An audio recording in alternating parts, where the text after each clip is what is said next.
Poštovani gledatelji, dobro jutro. Na početku prvih vijesti u 1997. godini u ime svih djelatnika Hrvatske radiotelevizije želimo vam sretnu novu godinu. Predsjednik Republike novu je godinu dočekao s mnogobrojnim Zagrepčanima na trgu Bana Jelačića. 5 minuta prije pola noći predsjednik Republike Hrvatske dr. Franjo Tuđman s obitelji stigao je na Jelačić plac. Tu ga je dočekala zagrebačka gradonačelnica Marina Matulović-Dropulić, a predsjedniku su se pridružili i Zlatko Mateša, Ivan Jarnjak, Ivan Milas, Gojko Šušak, Ivan Penić, Ivić Pašalić, Ivan Valent i Zlatko Canjuga.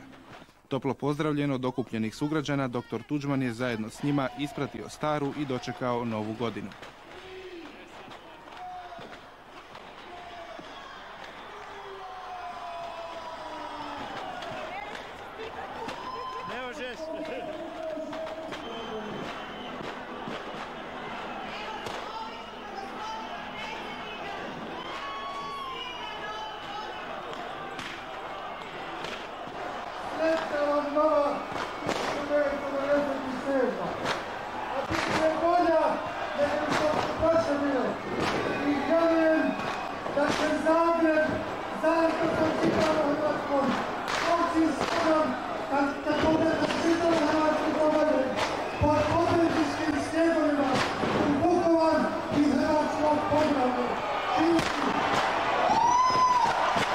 Potom se predsjednik uputio u gradsku kavanu gdje se susreo s izvođačima koji su u silvestarskoj noći razveseljavali Zagrepčane na Jelačićevu trgu. Tom smo prigodom upitali doktora Tuđmana što je on sam sebi poželio u novoj godini. Da nam bude bolje, uspješnije u rješavanju životnog standarda i da odemo u Vukovar i Hrvatsku godinu. Potkraj 1. sata 1997. predsjednik Republike je posjetio galeriju Svjetskog centra Čudo Hrvatske naive gdje se upisao u knjigu dojmova. I na početku ove godine, kao i svih godina dosad, hrvatski državni poglavar posjetio je ginekološko-porođajnu kliniku bolnice Merkur u Zajčevoj ulici. Nakon izmjene čestitki s doktorima Andrijom Hebrangom, Branimirom Jakšićem, Stjepanom Bačićem, Srećkom Ciglarom te osobljem bolnice, predsjednik Tuđman se susreo s majkom i prvim djetetom rođenim u ovoj bolnici u novoj godini. Prvo pa muško, ne? 3150 sa 50 u 5 minuta iza pola noći je rodila. Muško dijete. Iza pola noći, da. Nakak treba. Baš je pogodio kada da je znala. Kao da to nije bilo sad, nego prije. Ne, rodila je. Dobro se osjećam. Jako se dobro osjeća, već bi mogla polako trčati, ne? Da. Puno sreće. Hvala i nama isto predsjedniče. Ko je? Prvo dijete? Prvo dijete. Kad to tako lijepo zbavljamo. Prvom djetetu u obitelji Žulj te njegovoj majci predsjednik je predao i prigodni dar. A gdje je sretni tata? Posjet bolnici Merkur dr. Franjo Tuđman je završio kraćim razgovorom s ravnateljstvom bolnice. Građani Zagreba su, kao što smo već rekli, novu 97. dočekali na središnjem gradskom trgu. Jednako tako na Otvorenom to su učinili i Riječani, Osječani, Varaždinci, Dubrovčani i Splićani. Lijepu pjesmu za lijepi ulaz u 1997. godinu! Središnji i najveći doček nove godine u Zagrebu dogodio se na trgu Bana Josipa Jelačića. Tisuće Zagrepčana uz brojne poznate izvođače najluđu su noć provele na svom središnjem trgu.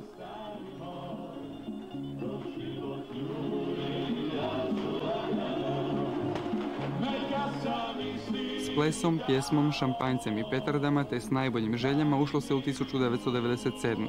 A slavlje još uvijek traje.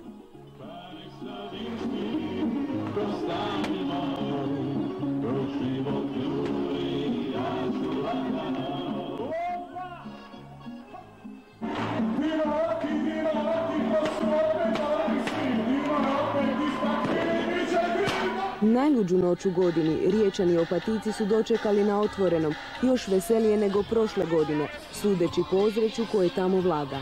Na trgovima, ulicama i u ugostiteljskim objektima ne nedostaje izvrsnog raspoloženja, kako i doliči silvestarskoj noći. Zato su se pobrinuli brojni estradni umjetnici iz domaće glazbene scene. Po uzoru na velike europske gradove i gradski su oci rijeke Opatije po drugi put organizirali druženje svih ljudi dobre volje koji su radost dolaska nove godine htjeli podijeliti s drugima i zaželjeti svima sve najbolje u 1997. godini. Da se opatijska stara dama dobro pripremila za najluđu noć, govori i podatak o broju od 3500 gostiju, koliko ih ovih dana boravi na opatijskom području, te o otvorenim vratima svih hotelskih objekata Liburnija Riviera hotela.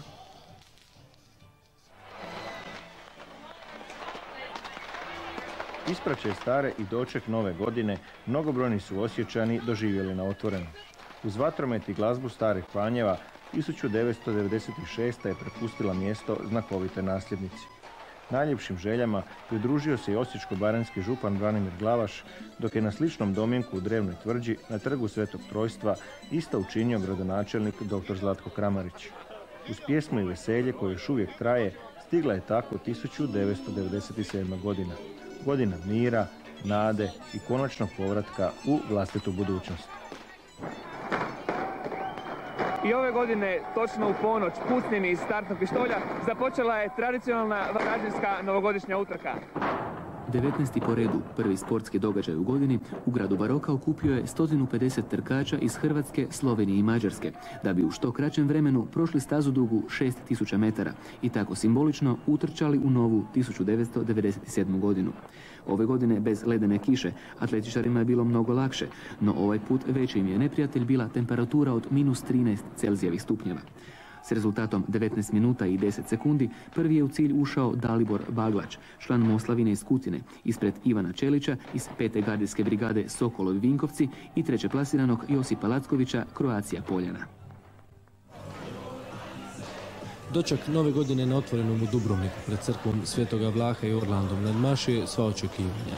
I mnogi skeptici koje je jutros pokolebala kiša pa su razmišljali o ostanku svojim domovima, dočekali su novu na otvorenom, a prognoze da će kiša upropastiti planiranu proslavu bile su besmislene. I kada su zelenci na gradskom zvoniku otkucali ponoć, Stradun se jednostavno zapalio. Nekoliko tisuća ljudi zaplesalo je novogodišnji valcer. U svakom kutku su odjekivali smijeh i radost, poljupci i sreća. U novo ljeto Dubrovčani su ušli s pregrštom dobrih želja, ponajprije za mirom i toliko čekanim gospodarskim usponom. Iako je iznimno svečano bilo i u potpunosti rasprodanim hotelima, zasigurno su se najbolje proveli oni koji su odlučili dočekati 97. na Stradunu. Ovogodišnji treći po redu otvoreni doček okupio do sada najviše ljudi, pa nema sumnje da je takav način dočekivanja novog ljeta već postao prava dubrovačka atrakcija, u potpunosti ravnopravna s onima u Londonu, Parizu ili drugim gradovima svijeta poznatima po veličanstvenim proslavama u najluđoj noći. Ni poprilična hladnoća nije spriječila nekoliko tisuća Splićana da 97. odluče dočekati na otvorenom. Ipak je ovo prvi javni doček u Splitu, a kako se čini neće biti ni zadnji, pa svi oni koji su večeras ovdje moće se hvaliti kako su oni bili na prvome. Splićani svih naraštaja, od malenih koji su tek prohodali do najstarijih, napučili su prokurative i rivu. Poneseni izvrsnom glazbom i besplatnim šampanjcem, građani još plešu po gradskim ulicama. Ideja gradskog poglavarstva da po prvi put organizira doček nove godine na otvorenom pokazala se pravim pogodkom, a nakon odbrojavanja posljednjih sekundi 96. čitav je grad uperio oči u zapaljeno nebo iznad Splita. Iz svijeta samo jedna vijest, stiže nam iz Australije. Naime, stanovnici najmlađeg kontinenta novu su godinu dočekali prije punih 13 sati. Pogledajmo kako je bilo u Sidneju.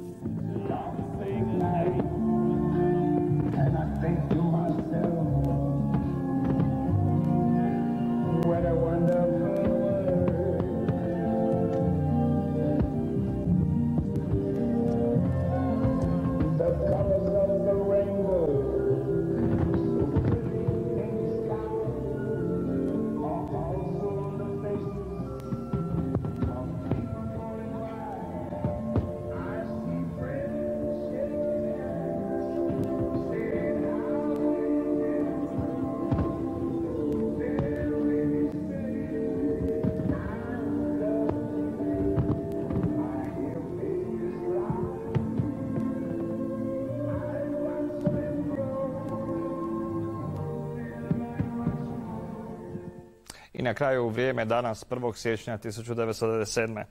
Pretežno oblačno, ponegdje s oborinama, na Jadranu kiša, unutrašnjosti snijeg. Vjetar slab, na sjevernom Jadranu mjestimice umjerena bura, a na srednjem i južnom jugo.